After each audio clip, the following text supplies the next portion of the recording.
خطبہ نمبر 42 آپ علیہ السلام کا ارشاد گرامی، جس میں اتباع خواہشات اور طول عمل سے ڈرایا گیا ہے۔ بسم اللہ الرحمن الرحیم۔ ایھا الناس، میں تمہارے بارے میں سب سے زیادہ دو چیزوں کا خوف رکھتا ہوں، اتباع خواہشات اور درازی امید، کہ اتباع خواہشات انسان کو راہ حق سے روک دیتا ہے اور طول عمل آخرت کو بھلا دیتا ہے۔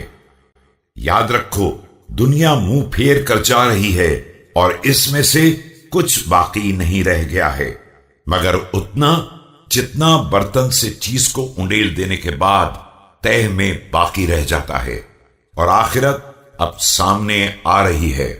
دنیا و آخرت دونوں کے اپنے فرزند ہیں، لہذا تم آخرت کے فرزندوں میں شامل ہو جاؤ، اور خبردار فرزندان دنیا میں شمار نہ ہونا، اس لیے کہ عنقریب ہر فرزند کو اس کے ماں باپ کے ساتھ ملا دیا جائے گا۔